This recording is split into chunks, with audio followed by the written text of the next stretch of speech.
Hello दोस्तों, आज हम लोग साधारण ब्याज देखेंगे, है ना। साधारण ब्याज एक बहुत इंपॉर्टेंट चैप्टर है मैथ का। ये बहुत सारे एग्जाम में आते रहते हैं। आज हम लोग इस सवाल को देखेंगे, सीखेंगे और समझने का कोशिश करेंगे कि ये सवाल बनेगा कैसे और कैसे हम लोग इसको जल्दी से जल्दी बना पाए, है ना। जैसे कि मैं आपको एक ये सवाल समझाने की कोशिश एक एग्जाम्पल के थ्रू करूँगा। मैं आपको एक सवाल देता हूँ, आप उसे देखिए और समझने का कोशिश कीजिए कि आपको समझ में आया कि नहीं आया। जैसे कि लिखा है, एक आदमी 4,000 रुपया, एक आदमी 4,000 रुपया 7% वार्षिक ब्याज दर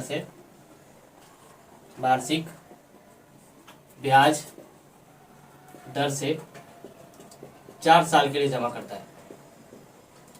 4 साल के लिए जमा करता है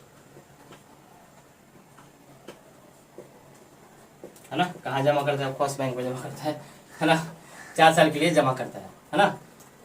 एक आदमी 4,000 रुपया 7% वार्षिक ब्याज दर से 4 साल के लिए जमा करता है, तो 4 साल बाद उसे कितना रुपया वापस मिलेगा, है ना। ये सवाल है, ये साधारण ब्याज के एक सबसे छोटा और बेसिक सवाल है। ये आपको पहले समझ में आना चाहिए, है ना। आपको इसमें जो टर्म्स है, जैसे कि एक आता है पी, एक आता है आर, आता है टी, आता है आई और एक आता है ए। आपको ये सारे टर्म्स समझ में आना चाहिए कि ये सब होता क्या है।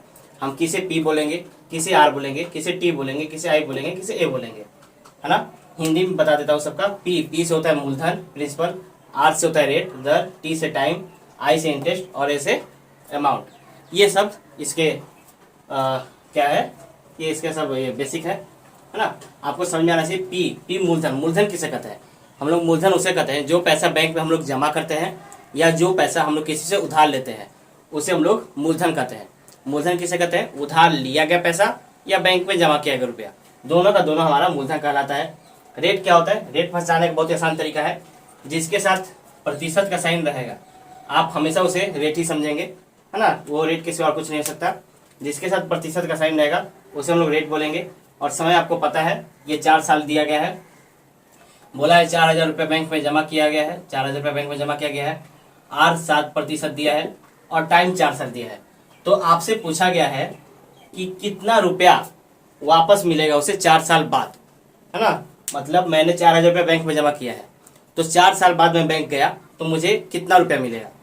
तो जाहिर सी बात है, मैं 4 साल बाद बैंक जाऊंगा तो बैंक मुझे मेरा ये 4,000 रुपया तो देगा ही, साथ में साथ जो मेरा ब्याज है 7% वार्षिक ब्याज दर से 4 साल का जो ब्याज होगा वो भी देगा। मतलब मुझे 4,000 रुपये नहीं मिलेगा, 4,000 रुपये से ज्यादा मिलेगा। कितना रुपया मिलेगा वो हमको निकालना है। तो इसका एक फॉर्मूला होता है, आई बराबर P into R into T बटा 100। आई क्या होता है? आई को हम लोग हिंदी में ब्याज कहते हैं। क्या कहते हैं? आई को हम लोग कहते हैं ब्याज, है ना। तो ये हम लोग आई निकालेंगे। आई कैसे निकलेगा? पी क्या है? 4,000 गुना आर कितना है? 7, टाइम कितना है? 4 बटा ये प्रतिशत 100। आप इसको सॉल्व करेंगे तो आपको मिलेगा कि बैंक आपको कितना एक्स्ट्रा रुपया देगा, उसी को हम लोग कहेंगे ब्याज। बैंक द्वारा जो 4,000 रुपये पे एक्स्ट्रा पैसा दिया जाएगा उसी को हम लोग कहते हैं ब्याज, है ना। तो 40 इंटू 7 को 4 से गुना किए, 7 चौक 28 होता है।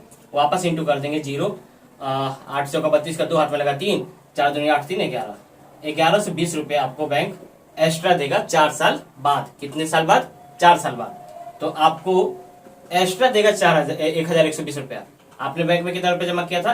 4,000, और एक्स्ट्रा कितना मिल रहा है? 11 से 20। आप इसको जोड़ देंगे, 5,120 रुपया आपको बैंक 4 साल बाद देगा। तो 4 साल बाद जो बैंक आपको पैसा देगा उसको हम लोग कहते हैं मिश्र धन। क्या कहते हैं? मिश्र धन। ये साधारण ब्याज का एक छोटा सा सवाल है। इस तरीके को आप इसको समझ लीजिएगा। वीडियो को 2 बार प्ले कीजिए और आपको सारे सब चीजें समझ में आ जाएगा कि कैसे क्या होता है। आपको सबसे पहले टर्म समझने होंगे कि किसे क्या कहा जाता है। जब तक आपको ये नहीं समझ में आएगा कि मूलधन क्या होता है, दर क्या होता है और इन ब्याज क्या होता है और अमाउंट यानी अमाउंट मिश्र धन किसे कहते हैं, जब तक आपको ये सारे बात समझ में नहीं आएगा, जब तक ये सारे पॉइंट्स आपको समझ में नहीं आएगा, ये सवाल नहीं समझ में आएगा आपको। इसलिए आप सबसे पहले इन सारी चीजों पर ध्यान दें कि पी किसे कहेंगे और आर किसे कहेंगे, आई किसे कहेंगे और मिश्रित कैसे कहेंगे, अमाउंट कैसे कहेंगे, ये आपको समझ में आ जाएगा। तो आपको साधारण ब्याज समझना धीरे धीरे स्टार्ट हो जाएगा। हम लोग इसका आगे का कुछ सवाल देखने का कोशिश करेंगे। रुकिए, आइए दोस्तों, हम लोग इसी सवाल को दूसरे छोटे तरीके से कैसे बना सकते हैं जल्दी से जल्दी मैं आपको दिखाना था। आज बहुत ज़्यादा गर्मी है ना, गर्मी से माथा खराब हो जा रहा है। ओह, देखिए सवाल दिया था 4,000 रुपया। आपको क्या है ना, सारे टर्म्स आपको कॉपी पे लिख लेने से बेहतर होता है। आप अभी सीख रहे हैं इसलिए आपको सारे जो भी पॉइंट्स है आपको कॉपी पे एक बार में लिख लेना है ताकि आपको सवाल ज्यादा समझ में आए। टी कितना दिया है, 4 साल। आपसे 2 बातें पूछा था। ए क्या होता है, मैंने अभी भी आपको बताया। ए उसे कहते हैं जो पैसा हमको 4 साल बाद मिलेगा। आपसे डायरेक्ट ए पूछा जाएगा, तो आपसे डायरेक्ट जब ए पूछा जाएगा तो आप इसको बहुत ही आसानी से बना सकते हैं। ये आर बराबर जो है 7%, इसका मतलब क्या होता है, आर बराबर 7%, इसका मतलब क्या होता है, इसका मतलब होता है आप अगर बैंक में अगर आप बैंक में 100 रुपया जमा करते हैं तो आपको बैंक 7 रुपया देगा 1 साल में। क्या समझ में आया? अगर आप 100 रुपया जमा करते हैं बैंक में तो बैंक वाला आपको 1 साल बाद 7 रुपया एक्स्ट्रा देगा, यानी 1 साल में कितना रुपया दे देगा आपको, 107 रुपया। इसी तरीके से पहले साल 7 रुपया मिला तो 4 साल बाद कितना रुपया मिलेगा, 28 रुपया। यानी आपने 100 रुपया जमा किया था, हर साल बैंक वाला आपको कितना रुपया देगा ब्याज, 7 रुपया, यानी 7 रुपया आपको एक्स्ट्रा देगा। 4 साल बाद आपको टोटल कितना मिलेगा ब्याज के रूप में, 28 रुपया। 4 साल बाद अगर आप बैंक में जाएंगे तो आपको टोटल रुपया कितना मिलेगा, 128 रुपया, है ना। आपने देखा कि आपने 7 रुपया जमा किया था, आपने 100 रुपया जमा किया था, बैंक वाला हर साल आपको कितना रुपया दे रहा है, 7 रुपया। 4 साल बाद 2 रुपया कितना हो जाएगा, 28 रुपया। आपका ये 100 रुपया कितना में बदल गया, 128 में। 100 रुपया कितना बदल गया, 128 में। आपने कितना रुपये, अब आप ओरिजिनल में कितना रुपये जमा किए थे, आप ओरिजिनल में जमा किए थे 4,000 रुपया। ये 4,000 रुपये इसमें कितना गुना हुआ, ये इसका 40 गुना हुआ कि नहीं हुआ। तो आपको 40 से इसमें मल्टीप्लाई कर देंगे, 100 में 40 का मल्टीप्लाई करेंगे, 40,000 4,000 आ जाएगा। आप इसमें भी सेम इसमें भी 4 का गुना कर दीजिए। 0 8 चौक 32 का 2 हाथ मिलेगा 3, 12 चौक 48, 48 और 3 50 50 51, 5,120 रुपये, है ना। आप मिला लेंगे, पिछले बार में भी आपका यही रुपया आया था।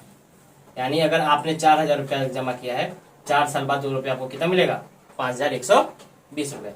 और इनका जो डिफरेंस है यही आपका ब्याज कहलाएगा, कितना आएगा, 1,120, है ना। इस तरीके से आपको जल्दी से जल्दी सवाल बना सकते हैं, है ना। इसी पर आधारित कुछ और सवाल हम लोग देखने का कोशिश करते हैं। जैसे कि मैं इस नंबर को बदल देता हूं, है ना, टाइम भी बदल देते हैं। चलिए, जैसे कि मान लीजिए लिखा है कि एक आदमी 7,500 रुपये 7,500 रुपये जमा करता है, कितने वार्षिक ब्याज दर से, 10% वार्षिक ब्याज दर से।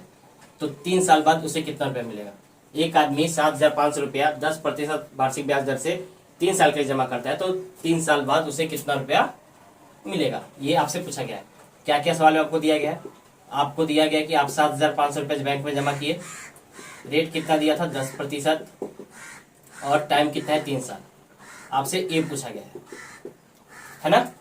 तो ये आर बराबर 10%, इसका क्या मतलब है, यही आपको मेन पॉइंट है, आपको इसी को पकड़ रखना है।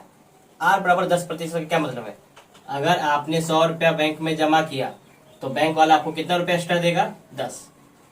अगर आपने 100 रुपया पे जमा किया तो बैंक वाला कितना रुपया देगा आपको, 10 रुपया एक्स्ट्रा देगा। कितने साल तक देगा, 3 साल तक। तो आप इसमें 3 का मल्टीप्लाई कर दीजिए, 10 को 3 से गुना करेंगे 30, है ना। यानी बैंक वाला, अगर आप बैंक में 100 रुपया जमा करेंगे तो बैंक वाला 3 साल तक आपको 30 रुपया एक्स्ट्रा दे देगा।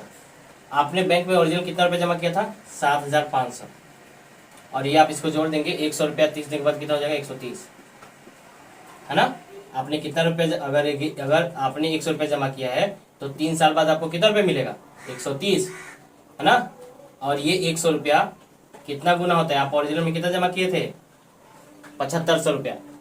आप अगर 100 है तो 100 को 7,500 बनाने के लिए कितना का मल्टीप्लाई करना पड़ेगा, 75 का मल्टीप्लाई करना पड़ेगा। 2 0 75 को 75 गुना कर देंगे, 7,500 आ जाएगा। तो जैसे इसमें 75 का गुना करना पड़ेगा, इसमें भी आपको 75 का गुना करना पड़ेगा, है ना। 75 का गुना कैसे करेंगे, ये गुना का साइन है, 0 को 0 से गुना कीजिए, 13 5 कितना होता है, 13 5 65 होता है। 13 5 65 का 5 हाथ में लगा 6, और 13 7 91, कितना होता है 91 6 1 7 9,750 रुपया आप बैंक में जमा, बैंक वाला आपको 3 साल बाद 9,750 रुपया मिलेगा देगा। यानी आपको कितना एक्स्ट्रा मिला, आप इसको इससे माइनस कर देंगे तो आपको मिलेगा 50 और 50 9,750 से घटा देंगे 750 के 2 2250 रुपया। यानी बैंक वाला आपको एक्स्ट्रा 2250 रुपया एक्स्ट्रा देगा। इस तरीके से आप सवाल को जल्दी जल्दी बना सकते हैं। Thank you.